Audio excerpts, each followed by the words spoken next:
नमस्कार, live cities देख रहे हैं आप। मैं हूं ताज। आखिर पूरा बिहार का पंचायत चुनाव ईवीएम से क्यों होगा?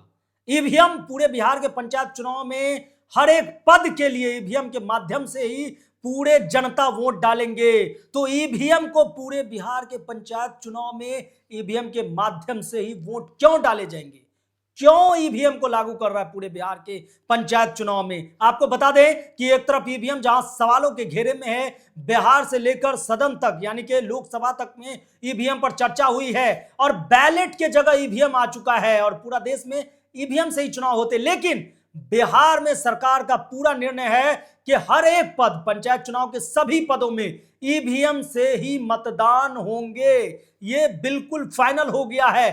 तो ईवीएम को पूरे बिहार के पंचायत चुनाव में क्यों जो है हर एक पद के लिए, हर एक सीट के लिए, चाहे वो मुखिया हो, समिति हो, सरपंच हो, वार्ड सदस्य हो, हर एक पद के लिए अब बैलेट नहीं बल्कि ईवीएम से मतदान करेंगे जनता। तो इन्हीं सवालों के लिए, इनके जवाब जानने के लिए हमारे साथ मिस्टर नवनीत मौजूद हैं, जो बताएंगे आपको कि आखिर सरकार ने इतना बड़ा डिसीजन क्यों लिया कि पंचायत चुनाव में इतने पद होते हैं, मुखिया, सरपंच, समिति, वार्ड सदस्य, पंच होते हैं और ये सब पदों के लिए अलग अलग ईवीएम लागू होंगे।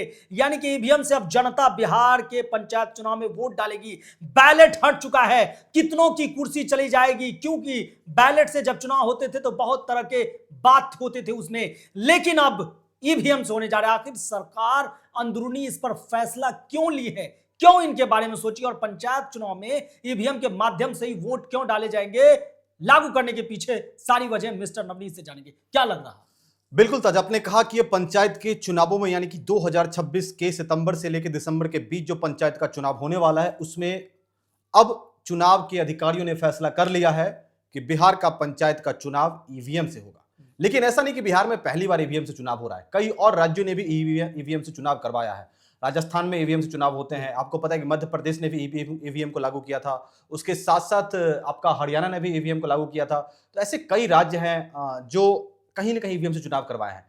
लेकिन अब बिहार की बात को समझिए कि बिहार में ईवीएम से चुनाव क्यों करवाया जा रहा है। हो सकता है कि ईवीएम से चुनाव करने के बाद बहुत सारे मुखिया सरपंच की कुर्सी जा सकती है, वो लोग चुनाव हार सकते हैं। इसके पीछे क्या वजह है, इस पर बाद में चर्चा करेंगे। लेकिन सबसे पहले ईवीएम के बारे में समझिए। इलेक्ट्रॉनिक वोटिंग मशीन की चर्चा देश में सिर्फ आज ही नहीं है, ये 1977 में इसकी चर्चा शुरू हुई, जब पहली बार ये बात हुआ कि पूरे देश में ईवीएम से चुनाव करवाया जाएगा, कॉन्स्टिट्यूएंसीज का और लोकसभा का, यानी कि विधानसभा के चुनाव और लोकसभा के चुनाव। 1977 में चर्चा हुई कि इस पर चुनाव करवाया जाए। उसके बाद 1979 में पहली बार ईवीएम का डिजाइन तैयार किया गया। जब डिजाइन तैयार हो गया तो 1980 में तमाम पॉलिटिकल पार्टी के सामने इनको डेमोन्स्ट्रेट करने के लिए रखा गया। उसके बाद फिर उसके 2 साल के बाद फाइनली ये डिसाइड हो गया कि ईवीएम से चुनाव होगा। तो पहला राज्य था केरला, जिसने, जो आपको पता है, लिटरेसी रेट में नंबर 1 है, तो उसने सबसे पहले ईवीएम को एक्सेप्ट किया और पहली बार 1982 में जो केरला में चुनाव हुआ, विधानसभा का चुनाव हुआ, वो ईवीएम से हुआ। उसके बाद फिर 2004 में पहली बार लोकसभा में ईवीएम से चुनाव करवाया गया 2004 में। लेकिन ईवीएम कहते हैं ना, ईवीएम हर चुनाव में बदनाम होता है। ईवीएम पर हर चुनाव में सवाल खड़ा रोकना चाहेंगे। बिहार चुनाव से अभी संसद भवन तक पूरा लोकसभा गर्म रहा ईवीएम के मुद्दे पर। कोई भी चुनाव हो, ईवीएम बदनाम रहता है, चुनाव आयोग बदनाम रहता ही रहता है। हारने वाले कहीं ना कहीं ईवीएम पर, चुनाव आयोग पर अपना ठिकरा लास्ट में फोड़ देते हैं। अब इसकी वजह क्या है, ये हम इस पे बात नहीं करेंगे। लेकिन देखिए, ईवीएम से चुनाव करवाने के पीछे की बहुत सारी वजह हैं। आखिर ईवीएम से चुनाव क्यों होना चाहिए और क्यों हो। देखिए, बिहार चुनाव के बारे में समझते हैं कि बिहार चुनाव में आखिर ईवीएम क्यों लागू किया जा रहा है। देखिए, मेन बात है कि ईवीएम से चुनाव करवाने से बहुत सारे फायदे होते हैं, कुछ नुकसान भी है, कुछ फायदे भी हैं। फायदा यह है ईवीएम से चुनाव करवाने के, सबसे पहले जो वोटिंग होता है जी, वोटिंग करवाने के टाइम पहले क्या होता था कि बैलेट पेपर से जब चुनाव होता था तो कई बार बैलेट पेपर पे फिजिकली ठप्पा लगाना होता था जी। एक पेपर होता था, पेपर पे सारे प्रत्याशी के नाम होते थे, उनका चुनाव चिन्ह होता था, सीरियल नंबर होता था और साइड में ब्लैंक बॉक्स होता था, वहां पे वो चुनाव आयोग का ठप्पा लगता था। तो उसमें कई बार क्या होता था कि कई बार बैलेट पेपर बर्बाद हो जाते थे, कई बार फट जाते थे, तो कई बार वोकस वोट हो जाता था, तो इनकी संख्या काफी ज्यादा थी। उसके बाद कई क्षेत्रों में ऐसा देखा जाता था कि लोग बूथ पर कब्जा कर लेते थे और बहुत सारे बैलेट पेपर को लूट कर उस पर ठप्पा लगा के अपने आप को प्रत्याशी यानी कि अपने आप को चुनाव में जीत घोषित करवा लेते थे। तो इन सभी चीजों पर लगाम लगेगा, पहली चीज।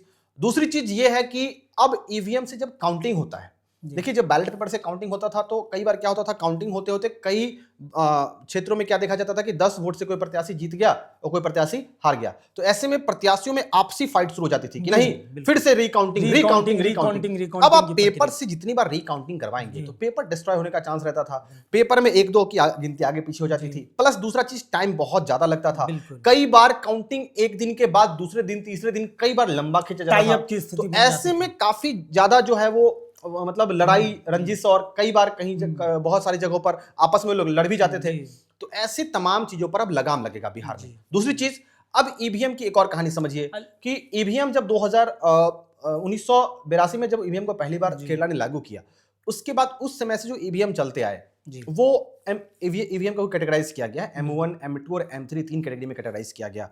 अब बिहार में एक सवाल है कि ईवीएम से जब चुनाव हो रहा है तो कई होता है ना कि 1 ईवीएम हो, 2 ईवीएम हो, 3 ईवीएम, क्योंकि बिहार में तो एक साथ 6 पदों पर चुनाव होना है, और 6 पदों पर चुनाव होने का मतलब है कि आपके पास 6 ईवीएम होने चाहिए एक साथ, 6 ईवीएम, क्योंकि एक पर मुखिया, एक पर सरपंच, एक पर पंचायत समिति, एक पर वार्ड मेंबर, एक पर सरपंच पद, ऐसे करके 6 पदों पर चुनाव होना है, तो 6 पदों के लिए 6 ईवीएम चाहिए, जिला परिषद भी है। हाँ, तो इसके लिए पहले ईवीएम का थोड़ा और हिस्ट्री समझते हैं। तो पहली बार 2006 से पहले जो ईवीएम अपने यहाँ चलता था उसमें एक बैलेट यूनिट होता था, यानी कि उसमें वोट काउंटिंग सबसे कम थी, यानी कि एक बैलेट बॉक्स मतलब एक बैलेट यूनिट में 16 उम्मीदवारों के नाम एक साथ अंकित होते थे, यानी कि एक साथ 16 वोटिंग हो सकता था। उसके बाद 2006 के बाद ईवीएम में थोड़ा सा स्टैंडर्डाइज किया गया, ईवीएम को थोड़ा सा और ज्यादा आगे मैनिपुलेट नहीं किया गया और ज्यादा थोड़ा सा डेवलप किया गया। तो उस डेवलप में क्या हुआ कि ईवीएम में फिर 4 यूनिट बने, मतलब 4 यूनिट, 4 बैलेट यूनिट और एक कंट्रोल यूनिट, तो 4 में अब 16 यानी कि एक साथ 64 उम्मीदवारों के चुनाव एक साथ हो सकते थे। उसके बाद इसको 2013 में लागू किया गया। उसके बाद फिर और थोड़ा सा स्टैंडर्ड बढ़ा, मतलब 2006 से 2006 से पहले M1, 2006 के बाद M2 और 2013 तक M2 चला, फिर 2013 में फाइनली M3 टाइप का ईवीएम आ गया, और इसमें टोटल लगभग इसमें 24 यूनिट की बात की गई। 24 यूनिट का मतलब हो गया 24 × 16 382 के आसपास जो आंकड़ा पहुंचता है, यानी कि एक साथ हम 382 उम्मीदवारों का चुनाव करवा सकते थे एक साथ, 382 वो ईवीएम आ गया। हाँ, लेकिन अब जो बिहार में जिस ईवीएम की बात हो रही है, बिहार में हम जिस ईवीएम की बात कर रहे हैं वो ईवीएम है बिहार में multi post EVM. Multi post EVM इसका मतलब ये हुआ कि एक होगा कंट्रोल यूनिट, उस कंट्रोल यूनिट के साथ होंगे 6 अलग अलग बैलेट यूनिट, यानी कि कंट्रोल यूनिट एक होगा जो प्रिजाइडिंग ऑफिसर के पास रहता है, उसके साथ 6 बैलेट यूनिट कनेक्ट होंगे, और इसमें क्या है कि 1 घंटे यानी कि चुनाव खत्म हुआ उसके 1 घंटे के बाद इसको रीसेट करके फिर से इसको चुनाव के लिए तैयार किया जा सकता है। अब इसको लेकर बिहार सरकार ने पूरी तरीके से तैयारी कर ली, यानी कि चुनाव आयोग ने अपनी पूरी तैयारी कर ली है, और देश में 2 ऐसी कंपनी है जो ईवीएम बनाती है। एक है भारत इलेक्ट्रॉनिक लिमिटेड जो जिसको रक्षा मंत्रालय वो करती है, और एक हमारा electronic corporation of India limited, 2 company बनाती है। तो इस बार जो पंचायत चुनाव में जो ईवीएम का टेंडर दिया गया वो electronic corporation of India limited जो है इसको दिया गया है, और ये बनाएगी 32,000 ईवीएम बिहार के लिए, स्पेशली 32,000 ईवीएम बनाएगी।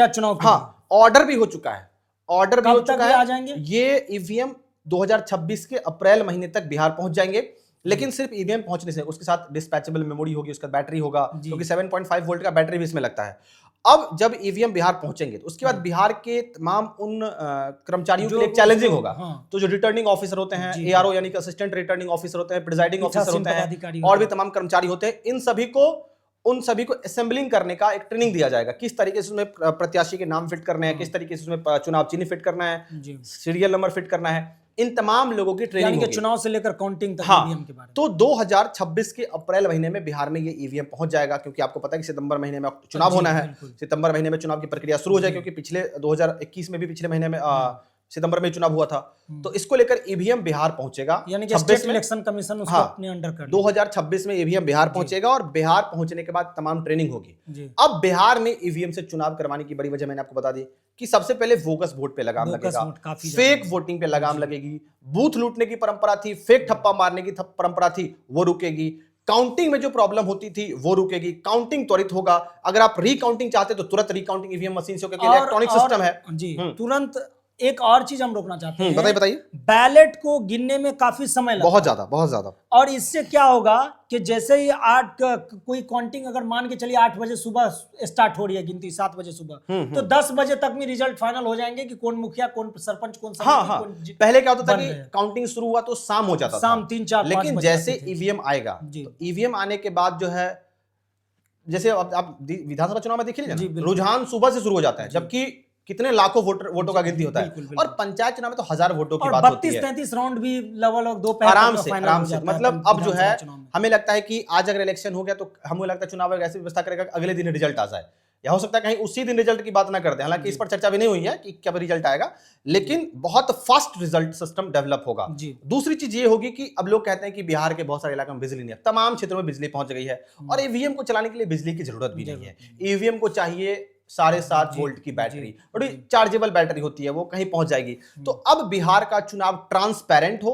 दूसरी चीज, पेपर की बर्बादी ना हो, क्योंकि कई टन पेपर लगते थे और वो पेपर डिस्ट्रॉय हो जाता था। और कहीं ना कहीं चुनाव आयोग को कहीं ना कहीं कम फाइनेंशियल, एक बार गैदरिंग भी हो जाता था पेपर को, एक बार मशीन खरीदने में जो पैसा लगे उसके बाद 15 सालों तक, एक जो चुनाव आयोग का कहना है कि एक जो ईवीएम होती है वो उसका लाइफ स्पैन जो 15 सालों का होता है, तो 15 सालों तक वो ईवीएम आप कंटिन्यू यूज कर सकते हैं। हमें लगता है कि एक बार इन्वेस्ट करेगी सरकार तो 15 सालों तक ईवीएम को यूज में ले सकती है। और दूसरा चीज ये भी है कि पेपर की सबसे बड़ी बचत है। अभी देश के लिए सबसे बड़ा मुद्दा है एनवायरमेंटल डिग्रेडेशन। अगर हमारा पर्यावरण अगर खत्म हो जाएगा, हमारे क्योंकि पेपर पेड़ पौधे से बनते हैं, अगर वो खत्म हो जाएगा तो फिर अर्थ कैसे बचेगा। तो इसको लेकर यह है कि अब ईवीएम में मतलब बैलेट पेपर के चुनाव करवाने में पेपर की बर्बादी होती थी वो बर्बादी नहीं होगी। इसी को लेकर बिहार सरकार ने और पंचायत के इलेक्शन में चुनाव आयोग ने बिहार के पंचायत चुनाव में ईवीएम से चुनाव करवाने का फैसला लिया है।